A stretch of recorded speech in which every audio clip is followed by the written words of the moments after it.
श्री गणेशाय नमः। Gaudy true channel में आप सभी का स्वागत है। आज हम लोग बैसाख मास के 16वें अध्याय की कथा सुनेंगे। इससे पहले अध्याय की कथा अगर अभी तक आप लोग एक बार भी नहीं सुने हैं तो जाकर के मेरे चैनल पर अवश्य सुने। श्रुतदेव जी ने कहा, जगत के स्वामी विश्वात्मदेव भगवान को उत्सुक नेत्रों से देर तक देखकर तथा उनके दर्शन के आनंद से आशा बढ़ जाकर उसने तुरंत उठकर सिर झुकाकर नमस्कार किया। उनके चरणों को धोकर उस जल को मस्तक पर धरा जो चरणारविंद संपूर्ण संसार को पवित्र करता है। तब बड़ी बड़ी विभूतियों से, बहुमूल्य वस्त्र, अलंकार, अनुलेपन इत्यादि से उनकी पूजा किया। निर्गुण आदित्य नारायण पुराण पुरुष विष्णु भगवान को उस राजा ने माला, धूप, दीप, अमृत भक्षण इत्यादि से तथा अपना शरीर, धन तथा आत्मसमर्पण से उनको संतुष्ट किया। उस भगवान को जो निरंजन हैं, विश्व के रचने वालों के स्वामी हैं, अपरिमित हैं, ब्रह्मा इत्यादि से पूजा किए जाते हैं, जिनकी माया से बड़े बड़े तत्ववेता भी मोहित हो जाते हैं, जिनकी रची हुई माया के गुणों से मूर्ख लोग मोह जाते हैं, जिस भगवान की कृति विलक्षण है, जो अपनी आत्मा को एक तथा अनेक करते हैं तथा सृष्टि को उत्पत्ति और नाश करते हैं, सब देवता और दैत्यों के कल्याण और सुख की प्राप्ति के लिए जो भगवान पूर्ण मनोरथ होते हैं तथा समय पर अपने प्राणियों की रक्षा के लिए जो बल धारण करते हैं, दुष्टों का नाश करने के लिए जो तमोगुण तथा राक्षसों का बंधन करने के लिए रजोगुण धारण करते हैं, हे निर्गुण, हे विश्व मूर्ति, ये आपके चरण धन्य हैं जो प्रणाम करने वालों का पाप नाश करते हैं। तीर्थों के स्थान हैं जो योग के परिपक्व होने पर हृदय में धारण होते हैं, जिनके मनोरथ पूरे नहीं हुए हैं और जिनको जीवन की आशा नहीं है, ऐसे शिथिल भक्ति वाले मनुष्य भी आपके चरणों का स्मरण करके परम गति प्राप्त करते हैं। संसार के काल रूपी सर्प के फंदे से बंधा हुआ यह पुनर्जन्म, बुढ़ापा इत्यादि दुखों से आपके चरणों को याद न करता हुआ उत्कंठा से व्याकुल अनेक योनियों में मैं ऐसे घूमता हूँ जैसे बिल्ली चूहों के खोज में घूमती है।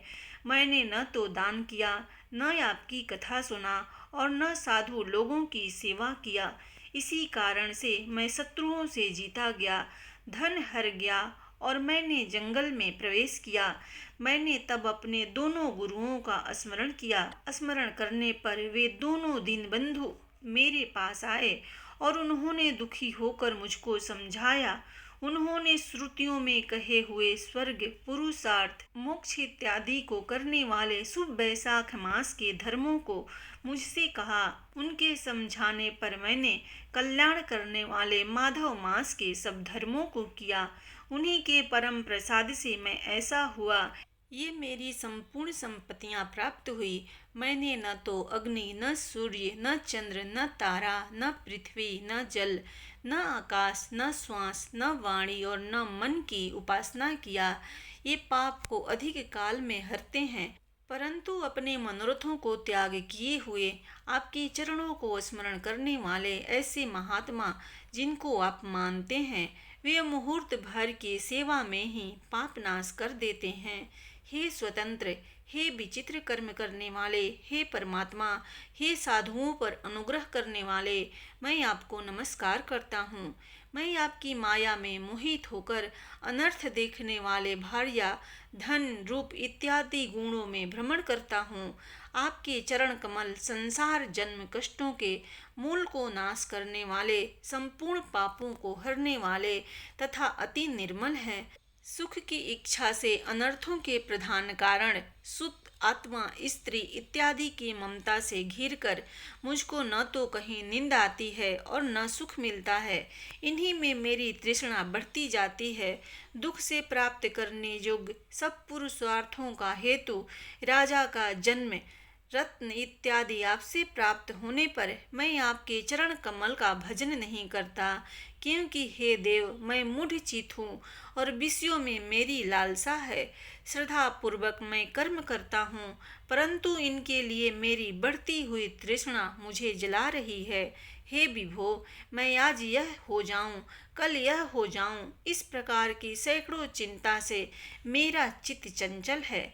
अनंत शक्ति विश्व मूर्ति आपकी कृपा जिस प्राणी पर होती है, उसी का समागम ऐसे महात्मा पुरुषों से होता है जो संसार रूपी समुद्र को गाय के खुर के समान छोटा कर देते हैं। हे देव, जब महात्माओं का संगम होता है तभी आप में बुद्धि उत्पन्न होती है। मुझको संपूर्ण राज का ऐश्वर्य शीघ्र मिल गया, यह मैं आपकी कृपा मानता हूँ। इस आपके अनुग्रह को ब्रह्मा, देवता लोग, राक्षस तथा महात्मा लोग तृष्णाओं से निवृत्त होकर चाहते हैं। हे विभु, संसार से मुक्त करने वाले अच्युत चरण कमल को मैं आदर पूर्वक स्मरण करता हूँ। अभाग्य को भाग्य देने वाले आपके चरण कमलों को छोड़कर मैं किसी अन्य पदार्थ की प्रार्थना नहीं करता। एतमें मैं राज्य, पुत्र आदि, कोष, दास दासी और प्राण की भी इच्छा नहीं रखता। केवल मुनियों से चिंता किए जाने वाले आपके चरणाविंद की उपासना चाहता हूँ।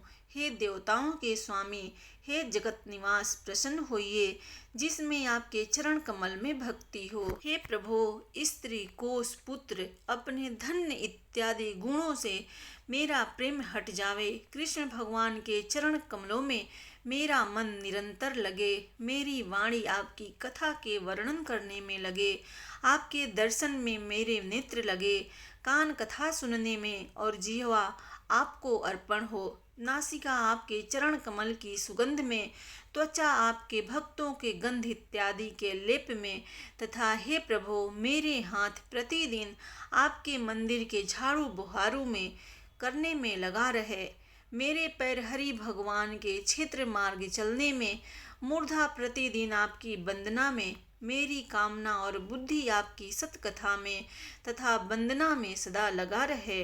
घर पर आए हुए मुनियों से गाई हुई सत्य कथा में मेरे दिन बीते। हे विष्णु भगवान, मेरे एक क्षण अथवा आधे क्षण भी आपके प्रसंग के बिना न बीते। हे विष्णु, मैं परमिष्ट अथवा सार्वभौम पद को तथा मोक्ष को नहीं चाहता। मैं सर्वदा आपके चरण कमल की सेवा चाहता हूँ, जिसको लक्ष्मी, ब्रह्मा इत्यादि देवता चाहते हैं। इस प्रकार राजा की स्तुति करने पर कमल नयन विष्णु भगवान प्रसन्न हुए और उस राजा से मेघ के समान गंभीर वाणी से कहने लगे। श्री भगवान बोले, मैं तुमको पाप रहित, निष्काम, श्रेष्ठ दास मानता हूँ और तुमको यह वर देता हूँ कि जो देवताओं को दुर्लभ है, तेरी 10,000 वर्ष की दिव्य आयुष हो, तेरे पास नाश न होने की संपत्ति हो, मुझ में तेरी गाढ़ भक्ति हो और अंत में तू सायुज मुक्ति को प्राप्त हो। तुम्हारे किए हुए स्तोत्र से जो लोग संसार में मेरी स्तुति करेंगे, उन पर प्रसन्न होकर मैं अवश्य उनको मुक्ति और भुक्ति दूंगा।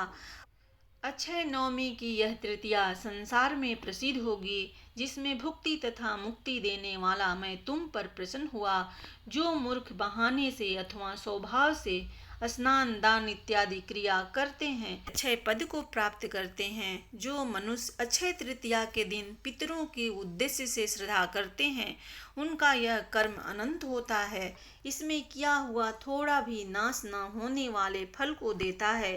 हे नृपेंद्र, जो कुटुंबी ब्राह्मण को गाय दान देता है, उस पर सब प्रकार के संपत्तियों की वर्षा होती है और भुक्ति और मुक्ति उसके हाथ में आ जाती है। जो बैसाख में समस्त पाप नाशक बैल का दान करता है, वह अकाल मृत्यु से छूटकर दीर्घ आयु वाला हो जाता है। जो बैसाख महीने में मेरे प्रिय कर्मों को करता है, उसके मृत्यु, जरा तथा जन्म के भय तथा पाप को मैं हर लेता हूँ। जैसा बैसाख मास के धर्मों से मैं प्रसन्न होता हूँ, वैसा संपूर्ण मासों के धर्मों से नहीं, क्योंकि बैसाख महीना मुझको प्रिय है। सब धर्मों को त्याग कर तथा ब्रह्मचर्य छोड़कर भी जो बैसाख मास के धर्म में निरत रहता है, वह मेरे अविनाशी पद को प्राप्त होता है। जो परम धाम तपो से, सांख्य योग तथा यज्ञों से दुर्लभ है, वह धाम मनुष्य बैसाख मास के धर्मों से प्राप्त करते हैं। सैकड़ों पापों को यह मास हर लेता है।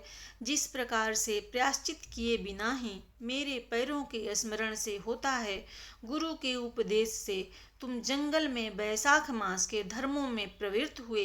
हे राजन, जगतनाथ की आराधना करके इसी से तुमने संपूर्ण ऐश्वर्य प्राप्त किया। इस धर्म से प्रसन्न होकर मैं तुझको प्रत्यक्ष हुआ हूँ। देवताओं को भी दुर्लभ इन भोगों को तो इच्छा पूर्ण भोग कर, यह वर उसको देकर देवों के देव जनार्दन भगवान सब लोगों के देखते देखते अंतर ध्यान हो गए। तब वह श्रेष्ठ राजा अति विस्मित हुआ। जैसे हे राजन, नष्ट धन के प्राप्त होने पर मनुष्य हष्ट पुष्ट हो जाता है, तब उसी में लवलीन रहकर राजा ने पृथ्वी पर शासन किया। प्रतिदिन बड़े बड़े गुरुओं से निरंतर वह बोध प्राप्त करता रहा। उस राजा ने वासुदेव भगवान के अतिरिक्त किसी को भी प्रियतम नहीं माना। इस संबंध से स्त्री, मंत्री, पुत्र इत्यादि सब प्रिय हुए। इसने बारंबार वैशाख मास में कहे हुए सब धर्मों को किया। उस पुण्य के प्रभाव से पुत्र, पौत्र इत्यादि सहित देवताओं को भी दुर्लभ सब मनोरथों को भोग कर अंत में चक्रपाणि विष्णु भगवान के सायुज मोक्ष को प्राप्त हुआ। जो इस उत्तम कथा को सुनते हैं अथवा सुनाते हैं, वह सब पापों से निर्मुक्त होकर विष्णु भगवान के परम पद को प्राप्त करते हैं। श्री स्कंद पुराण वैशाख महात्म्य के नारद और अम्बरीश के संवाद में पंचाल के राजा की सायुज मुक्ति प्राप्त नाम का 16वां अध्याय समाप्त हुआ। प्रेम से बोलिए भगवान विष्णु की जय।